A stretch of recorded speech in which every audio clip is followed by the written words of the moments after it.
place. Tout va bien? Pas comme le temps, j'espère.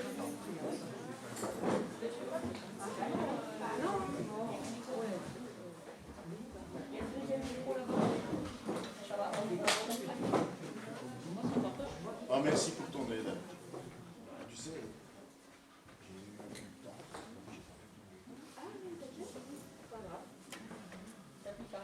très bien, on va commencer par un chant.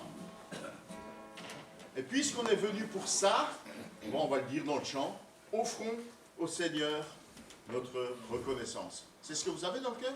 Oui. Bon, ça tombe bien, j'ai bien choisi. Offrons au Seigneur reconnaissance.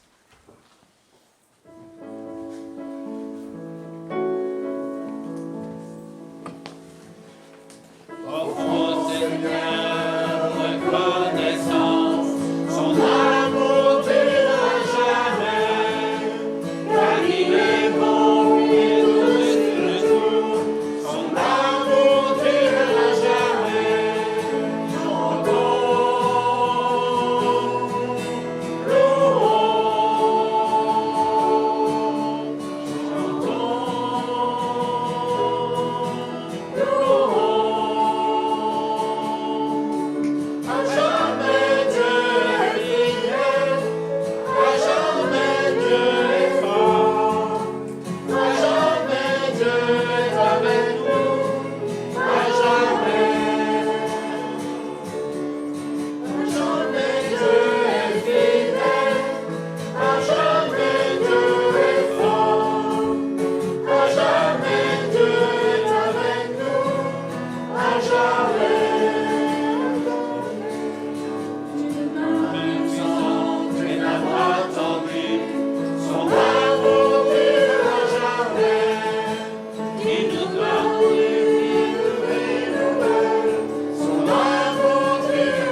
Merci beaucoup.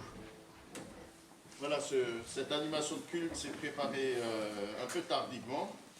Et donc, merci Annie d'accepter de diriger les chants au pied levé. Voilà, merci aux musiciens. Je voudrais vous lire ce verset qui m'est parvenu ce matin, que vous avez vu projeté. Portes, élevez vos linteaux, élevez-vous, portes éternelles, que le roi de gloire fasse son entrée. Psaume 24, verset 7. Qui est ce roi de gloire? L'Éternel si fort et si puissant, l'Éternel puissant dans les combats, bon culte et communion en église, c'est signé Alex. Alex. Il est en forme, hein? On ne dirait pas qu'il a subi une grosse intervention cette semaine. Hein? En tout cas, il va bien. Et je lui ai répondu qu'on allait vivre ce culte en communion de pensée. Voilà, donc bienvenue. Vous qui pouvez être présents hein, à ce culte, et puis ceux qui vont suivre ce culte par YouTube, Internet. Il y a une carte pour Alex. Il y a une carte pour Alex, ouais, tu fais bien de me le rappeler. Je me disais, qu'est-ce que j'ai une tablette ou... Vous aurez une carte au fond que vous pourrez signer hein, pour Alex, et je pense que tu pourras lui remettre. Malheureusement, les visites, je lui ai dit, écoute, je viendrai te voir, pas tout de suite ce week-end, mais... C'est une par jour. Mais il semblerait que les visites soient... Il m'a écrit, les visites ne sont pas autorisées Covid. Ah oui, parce que hier c'était une par jour. D'accord. Donc la famille est prioritaire, Bah n'est-ce oui. pas? Bah oui, hein. Voilà. Sinon, Bah oui, qu'elle me dit. demain on pourra pas si jamais il y a quelqu'un qui veut aller Voilà. demain. Non, non, mais on vous laisse la priorité. On va lui faire. Vous pouvez lui passer un petit texto, un petit appel, d'accord? Voilà. En tout cas, bienvenue dans ce culte. Nous voulons célébrer et bénir le Seigneur Jésus. Hein. Il a répondu à nos prières concernant Alex. Et puis, il prend soin de nous. Comme vous l'avez constaté dans cette semaine, il prend soin de nous. Il nous a sauvés.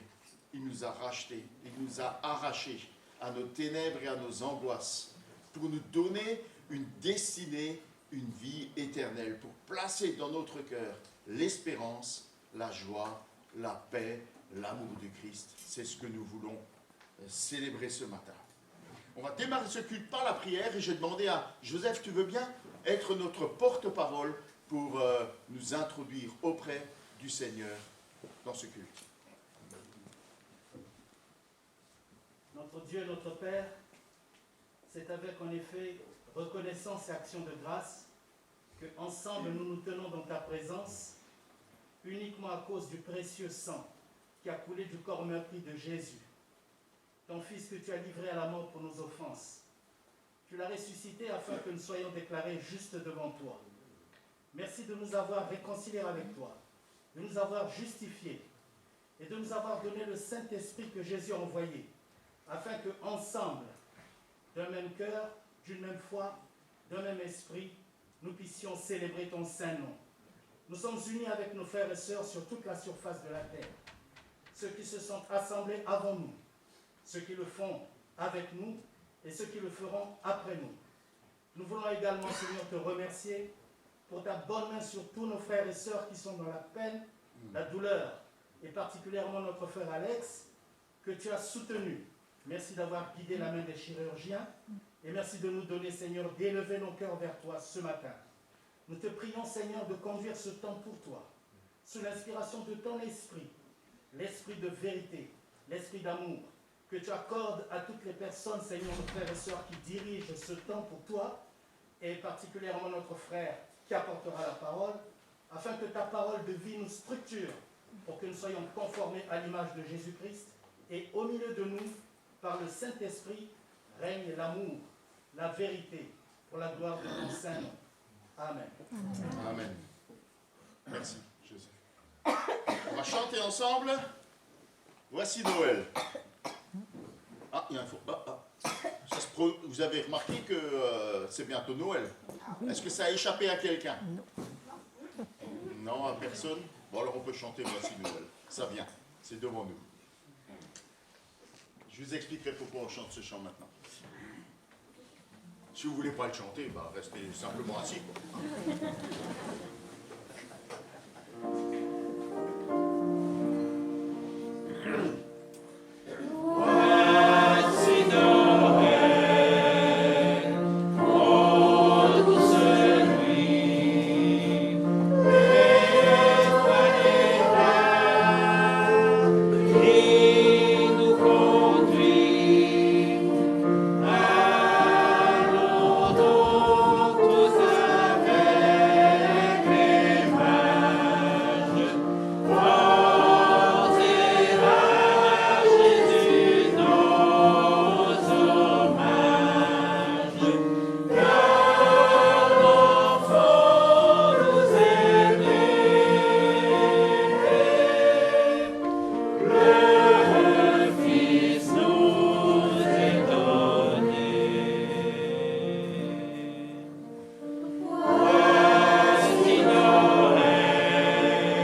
chapitre 1, versets 16 et 17 nous dit « Il ramènera plusieurs des fils d'Israël au Seigneur leur Dieu. Il marchera devant Dieu avec l'esprit et la puissance d'Élie, pour ramener les cœurs des pères vers les enfants et les rebelles à la sagesse des justes, afin de préparer au Seigneur un peuple bien disposé. » Dans son petit livre de méditation sur Noël, John Piper propose que ce que Jean-Baptiste a fait pour Israël, préparer les cœurs à la venue du Sauveur, l'avant, cette période avant Noël, peut le faire pour nous. Ne laissons pas, propose-t-il, Noël nous surprendre sans préparation spirituelle. Sa joie, la joie de Noël, son impact seront tellement plus importants si nous sommes prêts, si notre cœur est prêt. Chantons ensemble « Te connaître, Jésus ».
se préparer. 4 pistes.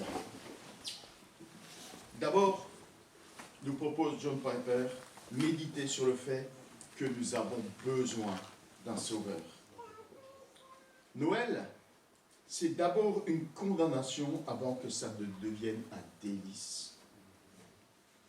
Luc 2,11 nous dit, c'est aujourd'hui dans la ville de David, il vous est né un sauveur qui est le Christ, le Seigneur.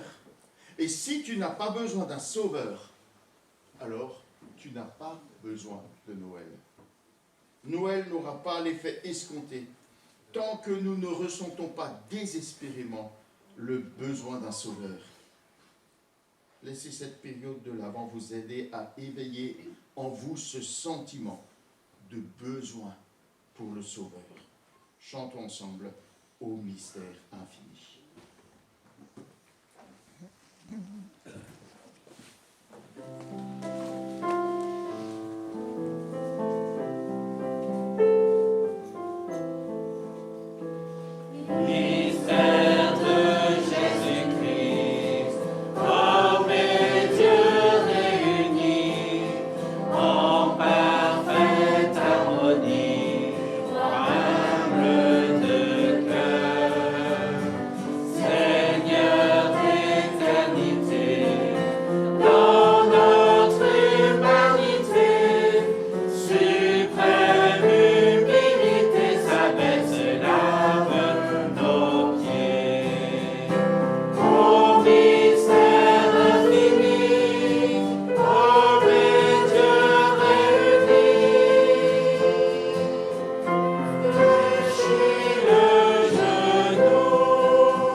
Troisièmement, propose John, entreprenez un auto-examen sobre.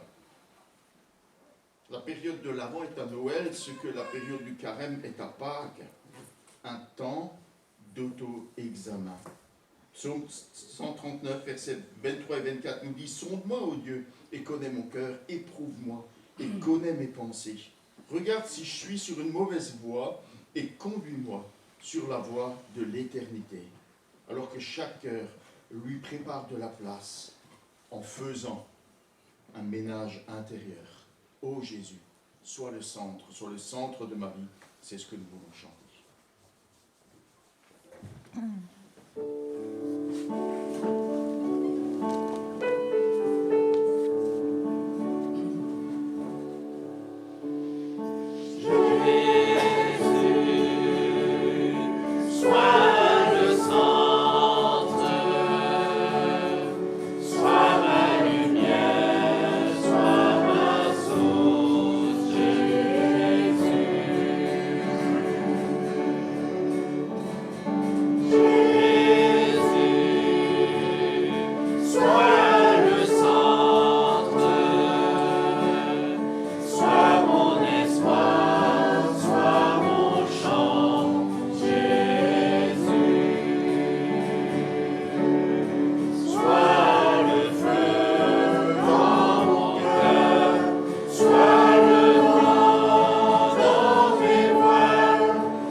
Troisième conseil pour cette période de l'Avent, développer une anticipation, une attente, un enthousiasme centré sur Dieu dans votre maison, surtout pour les enfants.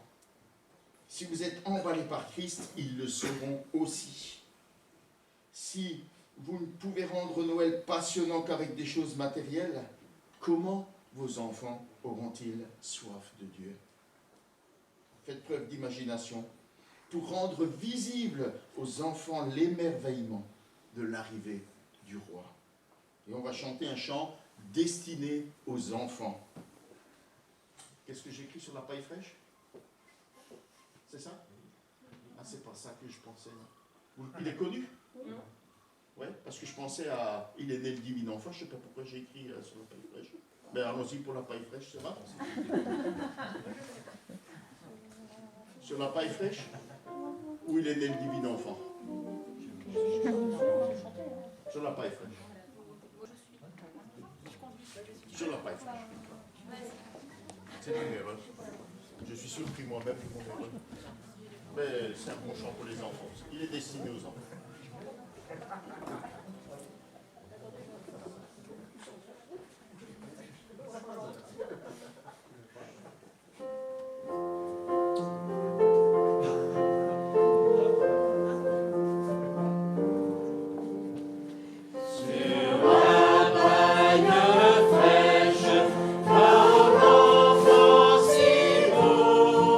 Une pauvre crèche, puiselle de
Merci.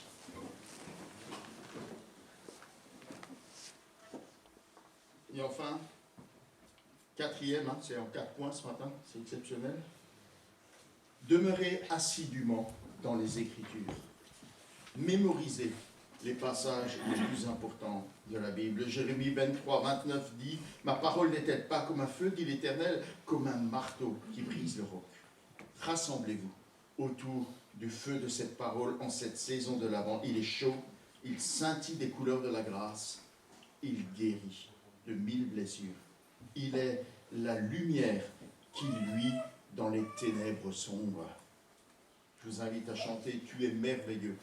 Et après ce chant, quelques-uns d'entre nous pourront dire avec leurs paroles, leur reconnaissance, leur émerveillement devant ce Sauveur.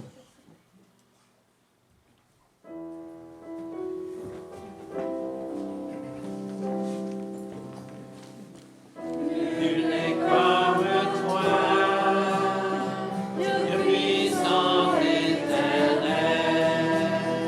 Tu nous as consolés, tu nous as relevés. Ton amour est si fort pour restaurer, sauver. Tu es merveilleux dans tout ce que tu fais.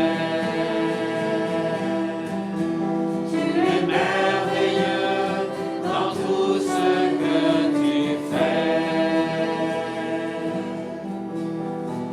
Nul n'est comme toi, un père et un ami, si tendre et si patient. Tu corriges et conduis, toujours à nos côtés, toujours pour nous aider. Tu es merveilleux dans tout ce que tu fais. Tu es merveilleux dans tout ce que tu fais. Et comme toi, Dieu d'amour et de paix, justice et vérité, en toi tout est parfait, lumière et sainteté, splendeur et majesté. Tu es merveilleux dans tout ce que tu fais. Tu es merveilleux dans tout ce que tu fais. Tu es merveilleux dans tout ce que tu es. Mon Père et mon Sauveur, mon ami, mon Seigneur, tu es merveilleux dans tout ce que tu es. Tu es merveilleux dans tout ce que tu es.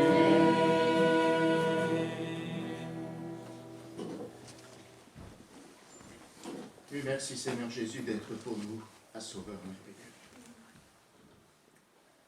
Tu es venu déchirer nos ténèbres et dissiper nos angoisses. Tu es venu nous apporter la paix, la réconciliation avec Dieu. Tu es venu porter la lumière et l'espérance dans nos cœurs. Tu es venu nous délivrer de notre péché et de la mort pour nous donner la sainteté et la vie éternelle.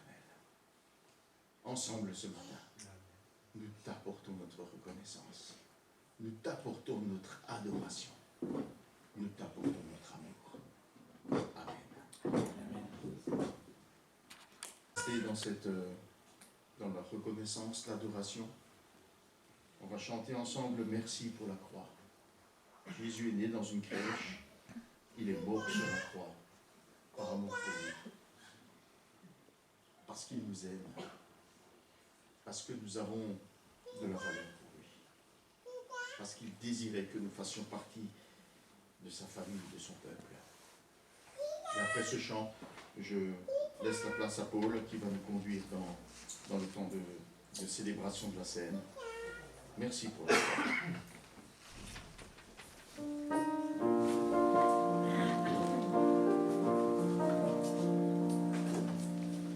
Merci pour la croix, pour le prix payé, car tu t'es donné sans rien retenir.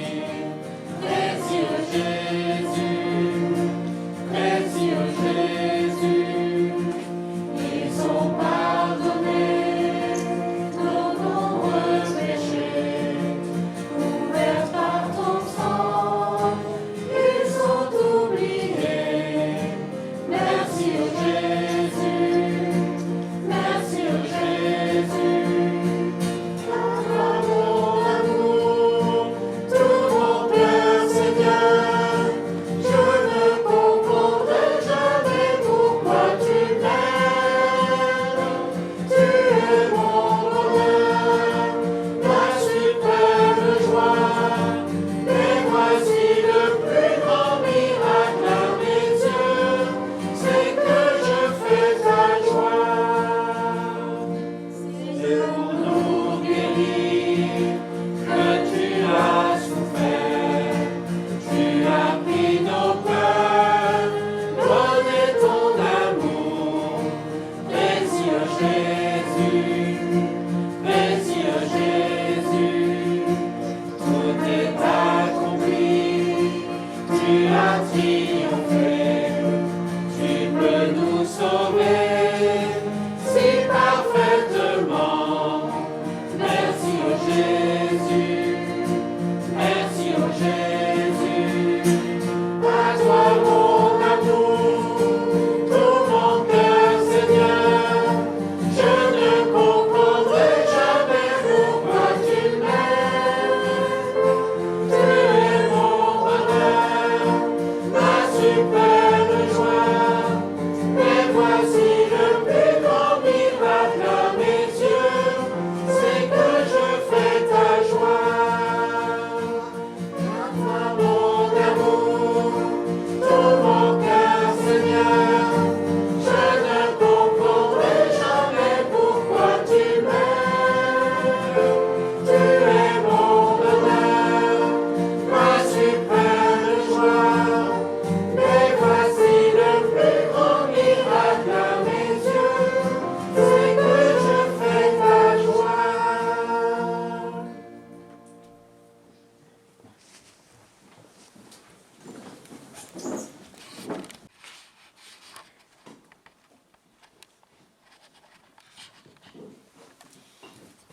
Oui, nous sommes venus ce matin donc, pour célébrer le Seigneur, pour lui apporter toute notre reconnaissance, pour nous souvenir de ce qu'il a fait pour nous, de ce qu'il est, de sa personne admirable.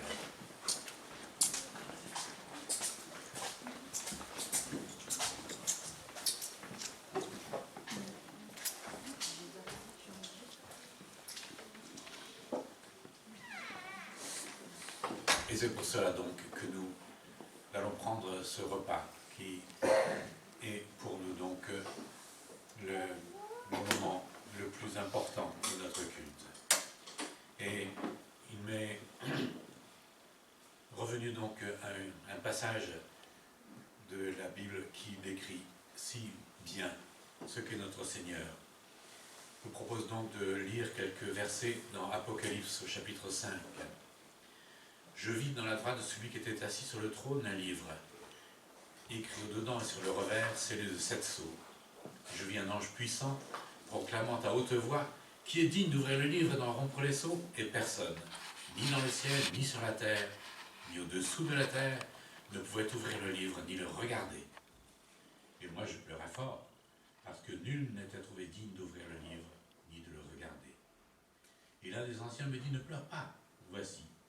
Le lion qui est de la tribu de Juda, la racine de David, a vaincu pour ouvrir le livre et les 7 sceaux. Et je vis au milieu du trône et des 4 animaux, au milieu des anciens un agneau qui se tenait là, comme immolé, ayant 7 cornes, 7 yeux, qui sont les 7 esprits de Dieu envoyés sur toute la terre. Il vint et prit le livre de la main droite de celui qui était assis sur le trône. Lorsqu'il prit le livre, les 4 animaux et 24 anciens tombèrent sur leur face devant l'agneau, ayant chacun une harpe et des coupes d'or pleines de parfums, qui sont les prières des saints. Ils chantent un cantique nouveau qui dit « Tu es digne de prendre le livre, d'en ouvrir les sceaux, car tu as été immolé, et tu as acheté pour Dieu, par ton sang, de toute tribu, et langue, et peuple, et nation, et tu les as fait rois et sacrificateurs pour notre Dieu. Ils régneront sur la terre. » Et je vis, jouis une voix de beaucoup d'anges, autour du trône, et des êtres animés, des anciens, et leur nombre était des myriades de myriades, et des milliers de milliers. Il disait à haute voix, « Digne est l'agneau qui a été immolé de recevoir la puissance, la richesse, la sagesse, la force, l'honneur, la gloire et la bénédiction. » Et j'entendis toutes les créatures qui sont dans le ciel, sur la terre, et au-dessous de la terre, sur la mer, et toutes les choses qui y sont, dire à celui qui est assis sur le trône et l'agneau, la bénédiction, l'honneur, la gloire, la force, au siècle des siècles. Et les 4 êtres vivants disaient « Amen » et les anciens tombèrent sur leur face et rendirent hommage. Donc une scène particulièrement poignante où nous voyons donc que personne ne peut prendre ce livre qui est présenté, et ce livre, c'est le livre qui scelle toutes les destinées de chacun. Et si on continue de lire l'Apocalypse, on voit que dans ce livre, il y a écrit toute une série de jugements, mais aussi donc toute une série de promesses qui sont rappelées et qui concernent ceux qui ont mis leur confiance en Dieu. Et personne ne peut ouvrir ce livre, sauf le lion qui est de la tribu de Juda, le Seigneur Jésus lui-même, et qui est là comme un agneau qui se tenait là, comme immolé, mais ayant 7 cornes et 7 yeux qui sont les 7 esprits de Dieu envoyés sur toute la terre. On voit donc cet agneau qui est là, au milieu du trône, dans la gloire la plus importante. Et pourtant, il se tint là comme immolé. Les traces de son œuvre sur la croix sont indélébiles. Et comme il a pu le présenter aux disciples qui étaient dans la chambre haute, eh bien il a présenté notamment à Thomas ses blessures à ses mains et à ses pieds. Et il dit aussi, quelles sont ces blessures à tes mains et à tes pieds? Eh bien ce sont ces blessures qui ont été infligées dans la maison des amis. Et voilà, quel est donc le Seigneur que nous célébrons aujourd'hui, que nous célébrons ce matin, qui a tout fait pour nous. Et nous voyons donc que les anciens, les 24 anciens, qui représentent donc tous ceux qui sont au bénéfice de la grâce du Seigneur, qu'ils soient donc des temps anciens ou de la dispensation donc actuelle, eh bien ils chantent un cantique nouveau. Ils chantent qui est digne de prendre le livre, d'en ouvrir les sceaux, car tu as été immolé, tu as acheté pour Dieu par ton sang de toute tribu, langue, et peuple et nation, et tu les as fait rois et sacrificateurs pour notre Dieu. Et ils régneront sur la terre, nous régnerons avec le Seigneur, en effet, sur la terre, et nous serons avec lui pour toujours. Et nous pourrons donc chanter tout ce que le Seigneur a fait. Mais nous voyons aussi donc qu'il y a une voix qui s'élève de toutes les créatures. Et eux, ils disent, ils ne chantent pas, mais ils disent à celui qui est assis sur le trône et à l'agneau, la bénédiction, l'honneur, la gloire, la force, au siècle des siècles. Et bien, tous devront reconnaître cette préséance. Tous devront reconnaître que le Seigneur est souverain, au-dessus de tout. Il est l'alpha et l'oméga, le commencement et la fin. Et voilà donc ce que nous pouvons faire aujourd'hui, célébrer le Seigneur. Et l'apôtre Paul nous précise, « J'ai reçu du Seigneur ce que je vous ai transmis. Le Seigneur Jésus, la nuit où il était arrêté, a pris du pain. Après avoir remercié Dieu, il l'a rompu et a dit, « prenez, mangez. Ceci est mon corps qui est rompu pour vous. Faites ceci en souvenir de moi. De même, après le repas, il prit la coupe et il a dit, cette coupe est la nouvelle alliance en mon sang. Faites ceci en souvenir de moi toutes les fois que vous en boirez.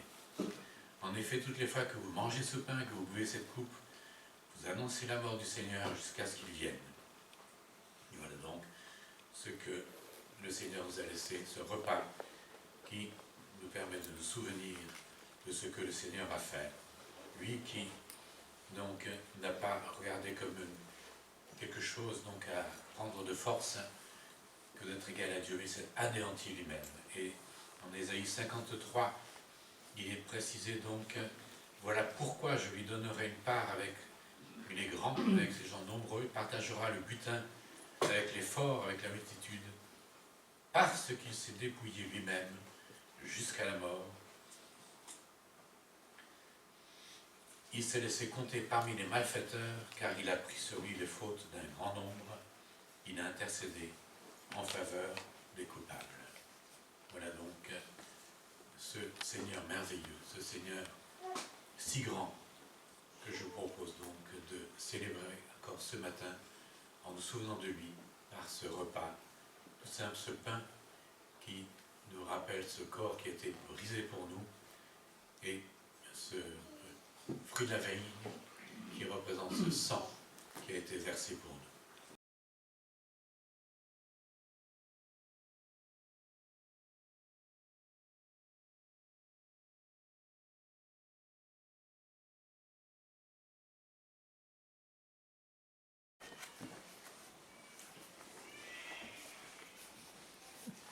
On va lire ce matin un passage bien connu dans Luc 2,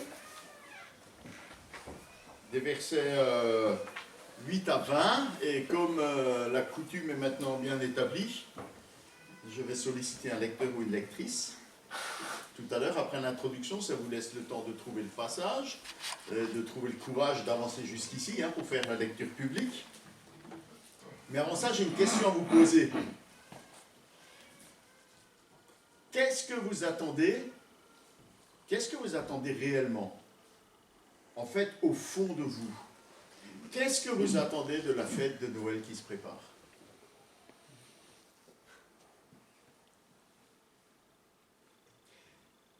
Souvent, après les fêtes, on a ce sentiment que c'est passé tellement vite qu'on n'a pas pu prendre le temps pour réfléchir sereinement, réfléchir sérieusement au sens réel de Noël. On se fait embarquer, entraîner, souvent malgré nous, parce que c'est comme ça, dans toutes sortes de préparatifs, ces préparatifs matériels qui accaparent notre temps et notre esprit. Les voyages, certains vont partir en famille, c'est mon cas en tout cas, c'est ce qu'on prévoit, partir en famille. Les cadeaux, comment faire plaisir à chacun et chacune? Comment on va pouvoir organiser ce repas de fête? Qu'est-ce qu'on va mettre dans notre repas? Et puis j'en passe et des meilleurs, il y a la déco, il y a la chemise, la robe, enfin voilà, il y a tout ça qui peut accaparer nos pensées et notre temps. Mais vous savez, partir dans cette logique n'est pas une fatalité. Si les préparatifs matériels de la fête sont nécessaires et sont heureux, moi je vous souhaite d'avoir une belle fête, de vous retrouver avec la famille, les amis, de partager un bon repas, d'avoir à se faire des cadeaux qui nous font réellement plaisir, pas ce genre de cadeaux où on se dit simplement là je t'ai offert un truc parce qu'il faut offrir quelque chose, quoi. Mais on arrive à se faire réellement plaisir. Cette fête, elle existe dans l'Écriture. Dieu l'a prescrit dans l'Ancien Testament. Il marque des moments où le peuple se réunit et où il lui prescrit de se réjouir, de manger en sa présence et même, d'ouvrir des bouteilles. C'est en tout cas ce que prescrit l'Ancien Testament. Donc vous aurez même le droit d'ouvrir une bouteille à Noël. C'est énorme, une bonne, puisqu'il propose ça. C'est nécessaire, c'est heureux. Mais ces choses ne devraient pas monopoliser toute notre énergie et toute notre attention. Alors Alors cette période avant Noël, cette période de préparation, alors moi je viens d'Alsace, on a toute une tradition de préparatifs, avec, on prépare des petits gâteaux, on prépare tout un ensemble de choses, et on se prépare comme ça doucement, il y a des concerts de Noël, et on se prépare comme ça tout doucement pour Noël, j'allais dire matériellement pour la fête, manger, surtout en Alsace, manger c'est important. Mais aussi spirituellement par ces concerts de Noël, par cette liturgie entre guillemets de l'Avent. Cette période d'attente, d'approche, d'entrée dans la période de Noël nous offre la possibilité de réfléchir à ce que Dieu a accompli pour nous et de nous préparer, de préparer nos cœurs à ce que Dieu veut accomplir encore en notre faveur. Ainsi, on peut se souvenir que Noël, c'est le message que Dieu a envoyé son Fils, Emmanuel, qui est Dieu avec nous, pour qu'il soit effectivement, réellement avec nous, toujours à nos côtés. Et au travers de Jésus, ce Sauveur, cet envoyé, nous avons un accès libre à Dieu notre Père, à son conseil, à sa paix.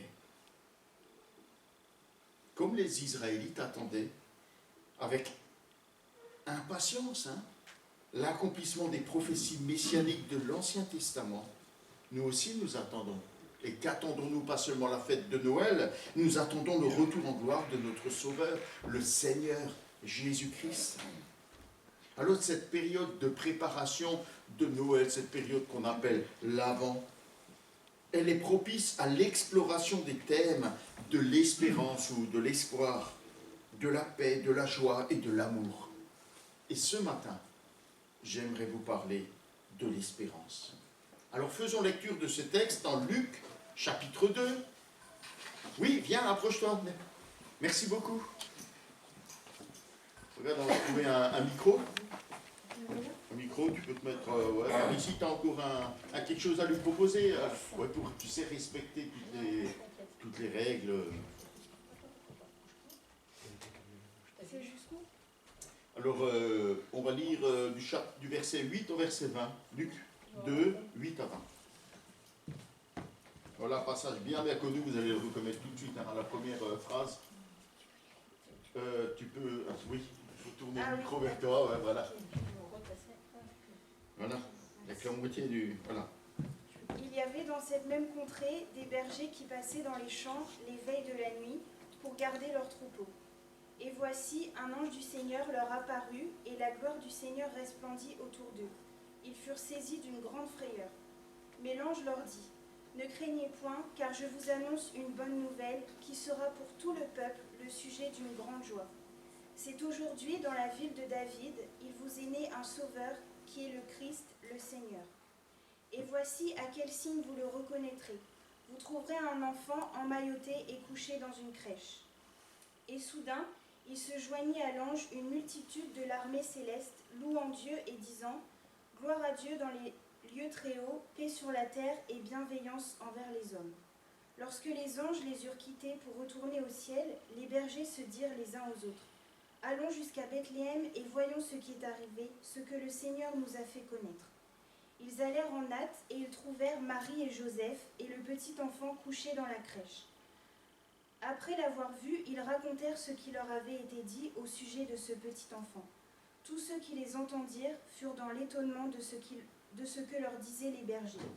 Marie gardait toutes ces choses et les repassait dans son cœur, et les bergers s'en retournèrent glorifiant et louant Dieu pour tout ce qu'ils avaient entendu et vu, et qui était conforme à ce qui leur avait été annoncé.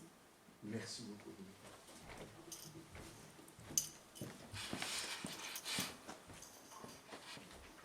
Cette histoire commence dans la nuit. Ténèbres et angoisse. Imaginez, il fait nuit.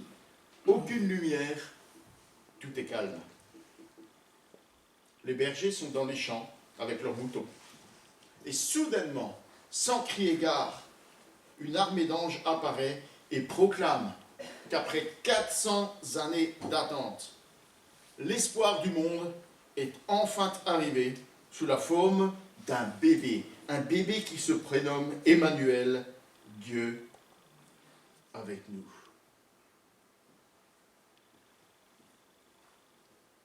Est-ce que tu as aussi ce sentiment de ténèbres autour de toi? C'est souvent comme ça que ça commence. Hein? Est-ce que peut-être tu as même ce sentiment de ténèbres dans ton cœur? On peut se focaliser facilement sur les circonstances et les expériences difficiles que nous vivons,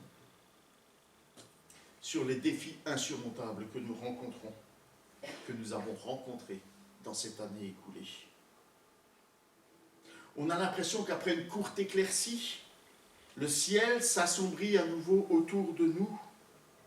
Ténèbres et angoisses sont en effet les caractéristiques d'un monde qui tourne comme il peut, sans Dieu. Cependant, cette période de l'Avent nous offre une opportunité de réfléchir aux promesses de Dieu et de fixer nos regards sur Jésus. Ce texte nous rappelle que nous avons accès au même espoir que les bergers de cette époque.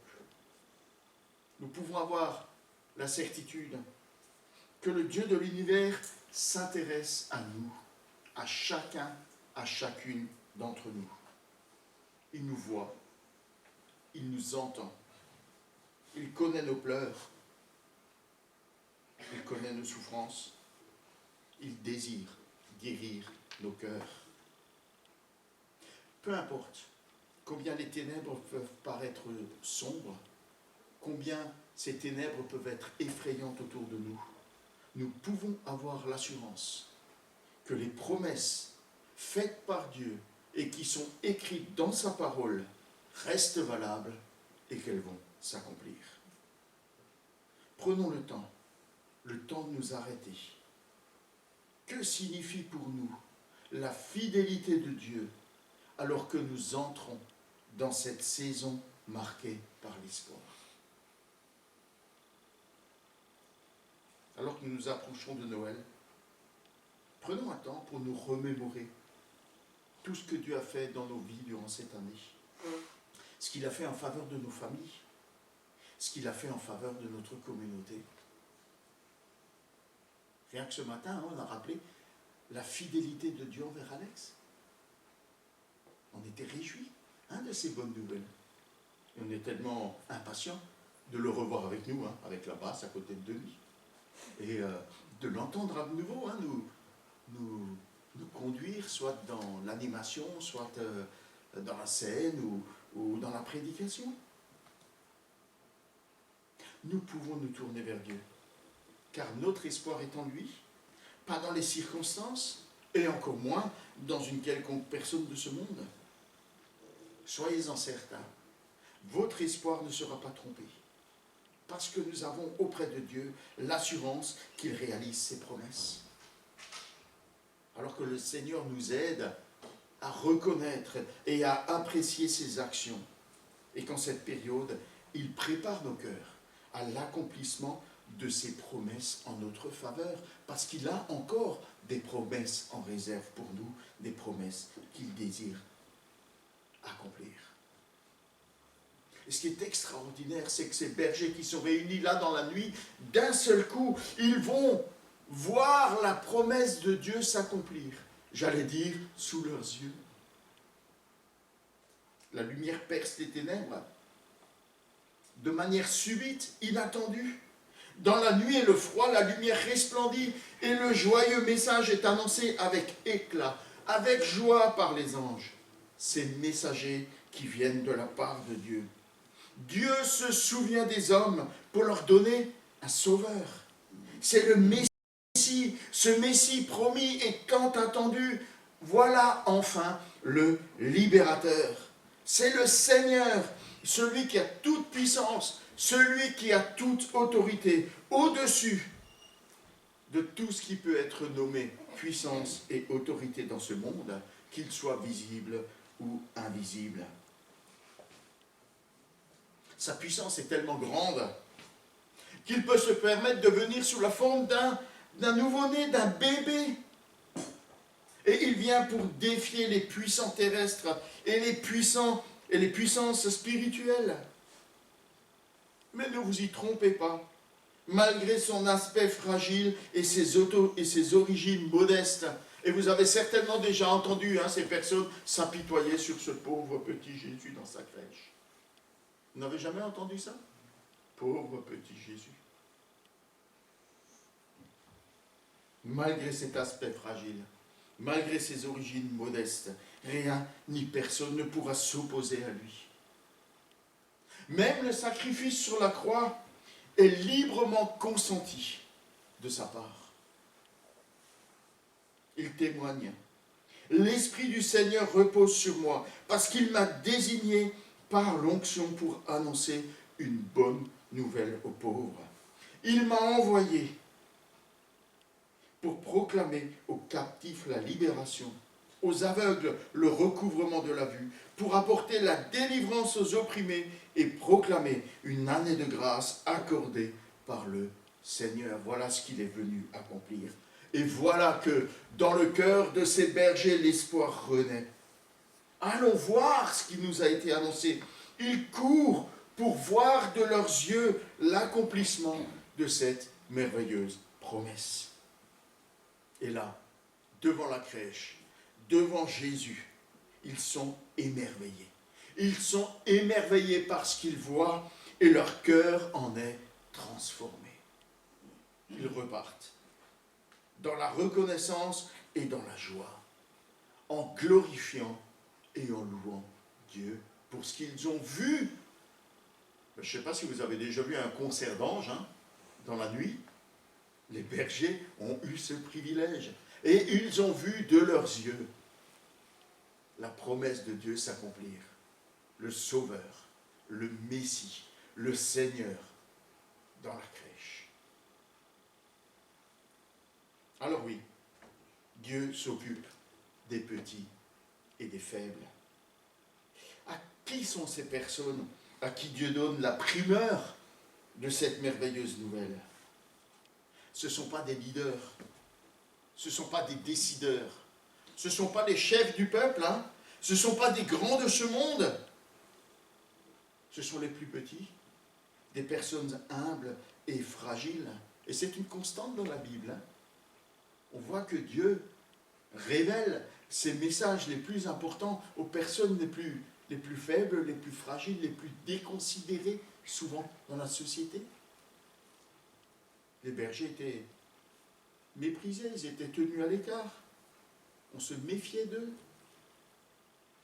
Mais Jésus est l'ami des collecteurs d'impôts et des gens de mauvaise réputation, nous rapporte l'évangile de Luc au chapitre 7, verset 34. C'est le sujet du 12e chapitre de ce livre qui vous a été remis, doux et humble de cœur. Jésus est l'ami des pauvres. Jésus est l'ami des méprisés. Jésus est l'ami des laissés pour compte. Jésus est ton ami. Jésus est mon ami. Est-ce que vous avez déjà réfléchi, en lisant cette histoire de Noël, au fait que pour accomplir sa parole et amener à Bethléem 2 personnes insignifiantes, 2 personnes totalement inconnues? Ce premier Noël, Dieu a fait en sorte que le monde entier soit inscrit chacun dans son village, en incitant César Auguste, l'empereur, l'homme le plus puissant de la terre, à prendre cette décision pour que se réalise la parole de Dieu.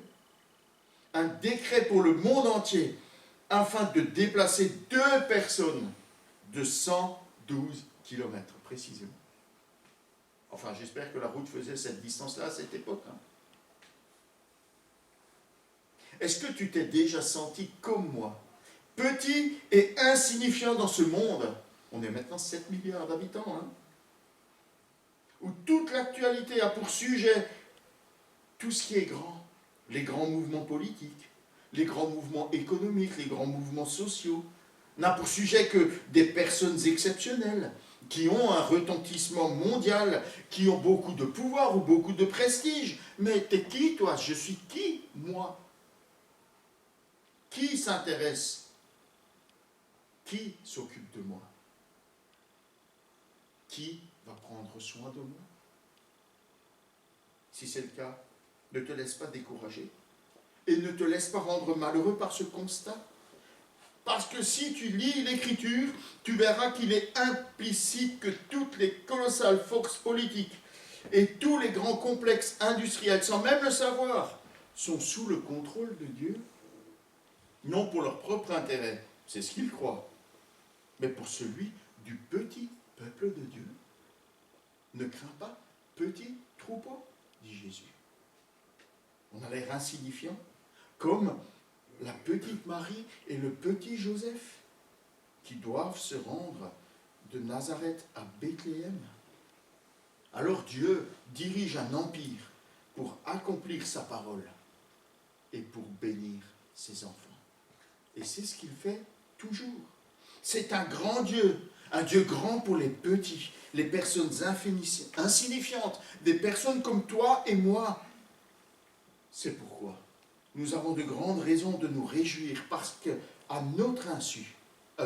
leur insu, les rois, les présidents, les premiers ministres, les chanceliers, les capitaines d'industrie et les chefs du monde suivent les décrets souverains de notre Père céleste, afin que nous, les petits, les enfants de Dieu, nous puissions être conformes à l'image de son Fils Jésus-Christ et entrer avec lui dans la gloire éternelle. Ce message,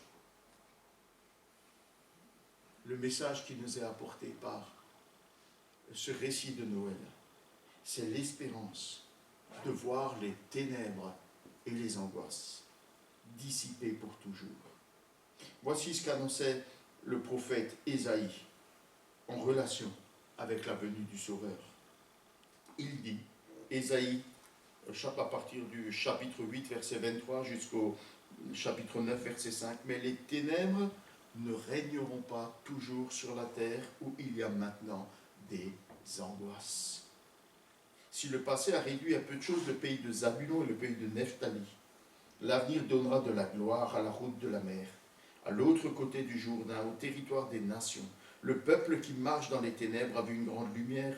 Sur ceux qui habitent le pays de l'ombre de la mort, une lumière a brillé. Tu as rendu la nation nombreuse, tu l'as comblée de joie. Ils se réjouissent devant toi de la joie des moissons, de l'allégresse qui règne au partage du butin. Car le joug qui pesait sur elle, la trique qui frappait son dos, le bâton de son oppresseur, tu les as brisés, comme à la journée de Madian. Toutes les bottes qui piétinaient dans la bataille et tous les manteaux roulés dans le sang, tu les as livrés aux flammes pour être dévorés par le feu. Car un enfant nous est né, un fils nous est donné. Il a la souveraineté sur son épaule. On l'appelle du nom de conseiller étonnant, Dieu héros, Père éternel, Prince de la paix. Et à propos de sa seconde venue, de sa venue en gloire, il dit en Ésaïe 65, « Oui, les malheurs du passé tomberont dans l'oubli. Ils disparaîtront loin de mes yeux, dit le Seigneur, car je vais créer un ciel nouveau et une terre nouvelle, si bien qu'on n'évoquera plus le ciel ancien, la terre ancienne, on n'y pensera plus. Le loup et l'agneau paîtront l'un avec l'autre, le lion comme le bœuf mangera du fourrage, le serpent pour se nourrir se contentera de poussière, on ne commettra ni mal ni dommage sur toute ma montagne sainte, dit le Seigneur. » Alors, notre espérance, elle est en Dieu et en son Fils, Jésus-Christ. C'est lui qui est nommé par Dieu pour être le sauveur, mais aussi le juge de toutes choses. Il est celui qui est donné par Dieu et à travers qui il promet de nous sauver, de nous racheter pour former un peuple pour former son peuple, pour être membre de sa famille, de cette famille qu'il aura auprès de lui, dans son intimité, pour l'éternité. Voilà l'espérance que la venue de Jésus nous donne. Alors Paul dit en 2 Thessaloniciens 2, 16, « Notre Seigneur Jésus-Christ lui-même et Dieu notre Père nous ont témoigné tant d'amour. Et par grâce, ils nous ont donné une source éternelle de réconfort et une bonne espérance. » Jésus-Christ, c'est l'espérance de la victoire finale et de l'éternité auprès de Dieu. Qu'en cette période de préparation de Noël, nous puissions penser à cela. Jésus-Christ, c'est l'espérance de la victoire et de l'éternité auprès de Dieu. Amen. Amen.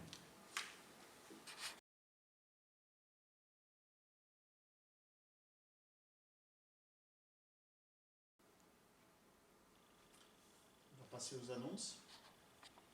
J'ai essayé d'être un petit peu plus court aujourd'hui parce que vous avez vu dans le fond, on a un stand de librairie, hein, c'est le stand qui a été annoncé concernant Noël. Vous y verrez un certain nombre d'articles pour Noël, particulièrement pour les enfants, aussi certains livres pour les adultes, hein, quelques Bibles, hein, si vous souhaitez en offrir. Voilà, c'est à votre disposition. Si vous ne trouvez pas ce que vous souhaitez, dites-le simplement à René, hein, qui tient le stand. Merci René, hein, pour la peine que tu t'es donnée ces 3 dimanches, hein, de nous présenter des stands de calendrier et maintenant de littérature. Dites-le simplement à René, il est encore temps de commander, vous pourrez avoir, hein, ce que vous souhaitez. Pour Noël, on ne peut évidemment pas avoir toute la librairie sur la table. Hein. Voilà, ça serait compliqué. Et puis on essaie de faire plusieurs stands, hein, donc on est forcé de partager un petit peu entre plusieurs églises pour que toutes les églises soient servies. Voilà, n'hésitez pas à vous approcher de ce stand, il y a quelques très jolies nouveautés. Voilà, cette semaine. Et puis quand vous serez passé au stand, passez à la carte pour mettre un petit mot pour Alex. Super. Alors on a notre étude biblique ce jeudi à 14h30 et à 20h. À 20h évidemment, on aura le Zoom. 14h30 sur place, 20h sur place et Zoom, les deux. Dimanche, on aura un culte particulier. On va faire voilà ce que l'alerte pandémie nous permet de faire, c'est-à-dire on va faire un culte qui sera un petit peu spécial sous forme de fête de Noël. Je pense que Denis a des choses à dire. Et qui est-ce qui m'a encore dit qu'il a des choses à dire? Toi, tu m'as dit que tu as des choses à dire. Et si quelqu'un d'autre a des choses à dire, je donnerai aussi la parole. Donc, la fête de Noël. Ce que je voulais dire, c'est que samedi à 14h15-30, 15h30,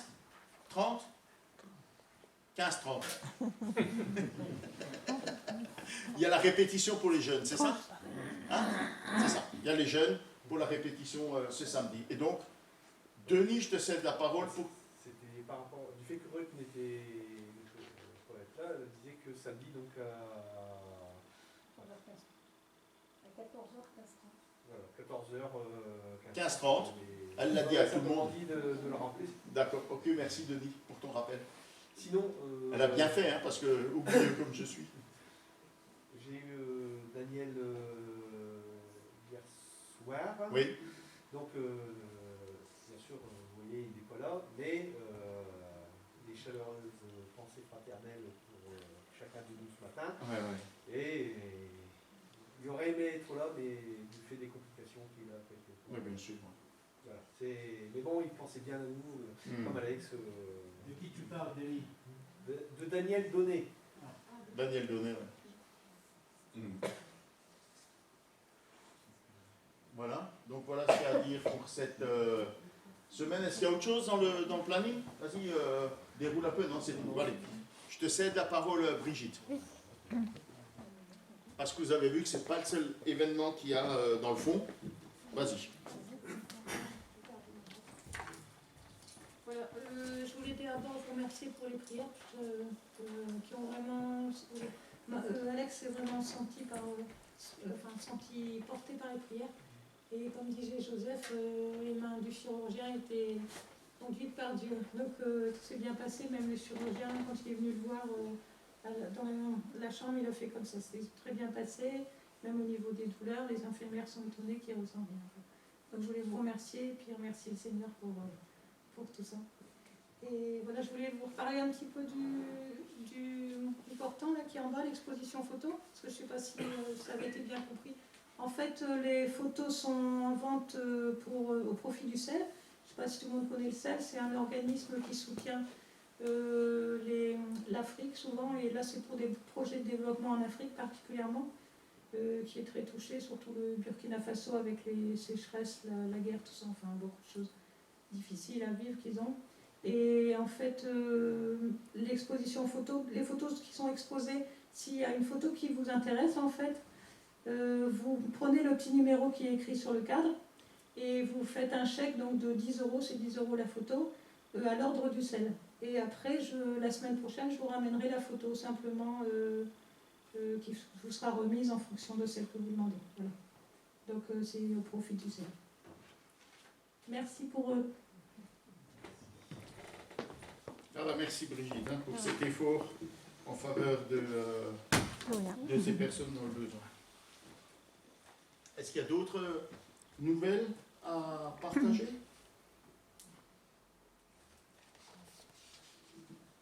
Bon. Alors avant qu'on chante un dernier chant, qui nous dit que l'Éternel est notre berger, et vous savez quoi? Il sera avec nous tous les jours durant cette semaine. Oui, son bonheur et sa grâce m'accompagneront tous les jours de ma vie. Et vous pouvez être certain qu'en partant d'ici, le bonheur et la grâce du Seigneur vous accompagnent. Amen, hein? Ah, on a besoin de ça. Hein? Ça fait du bien à votre cœur de partir avec ça?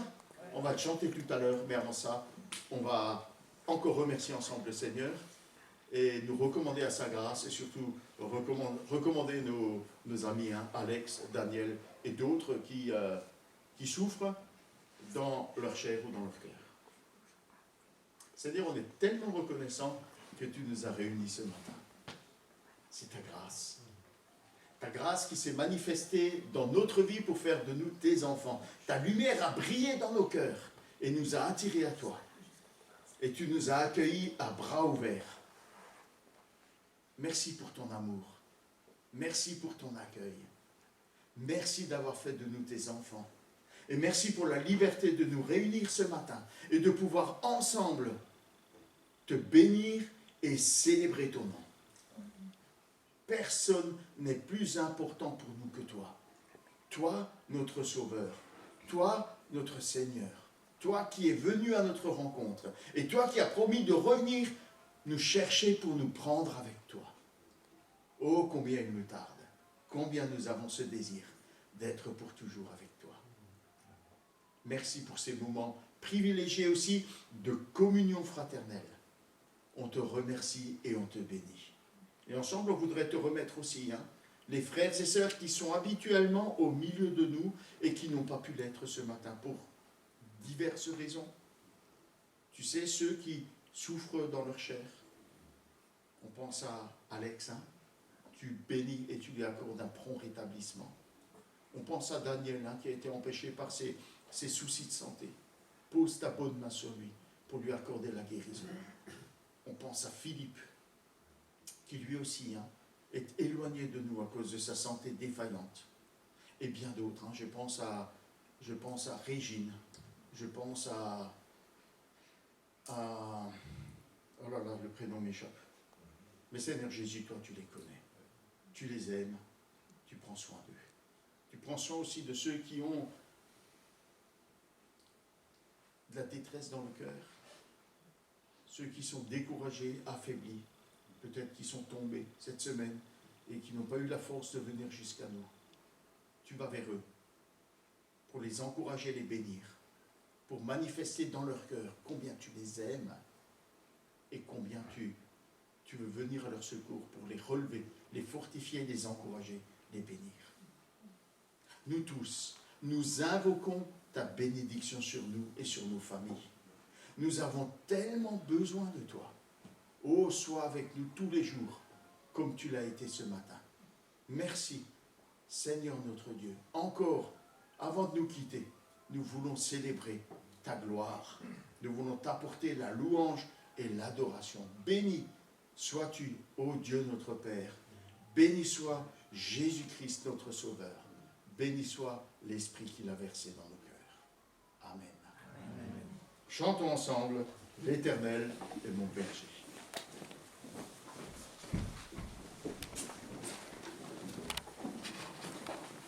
Il veut faire resplendir dans ton cœur son soleil, même si il pleut un peu dehors, il fait un peu gris. Alors hier, on a été distribuer les offres calendrier, et ce qui nous a attendu, c'était une bonne averse. Hein? Alors j'ai pensé, André, je suis content de te voir, là, la pluie t'a pas terrassé? Non. Alors le verset biblique, il dit, ah, qu'ils sont beaux les pieds de ceux qui vont annoncer de bonnes nouvelles. Hein? Et quand on s'est regardé hier, on s'est dit, on a plutôt l'air de chiens mouillés. Hein? Mais on avait de la joie dans le cœur hein, de pouvoir mettre ces invitations dans les boîtes aux lettres pour dire aux gens, en Jésus-Christ, il y a une espérance, en Jésus, il y a un sauveur. Alors que ce soleil, il y avait, enfin, oui, si vous voulez, mais il y avait,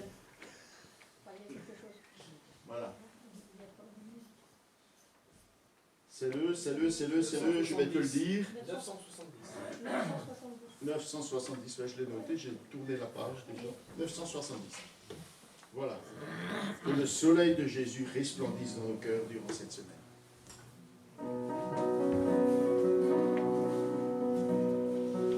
L'Éternel est mon berger, de rien je ne manquerai.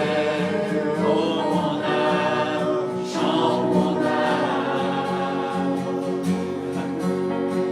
Pas à pas il me conduit, au bord des eaux calmes je le suis. Oh mon âme, chante mon âme.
joie et l'espérance du Seigneur remplissent vos cœurs.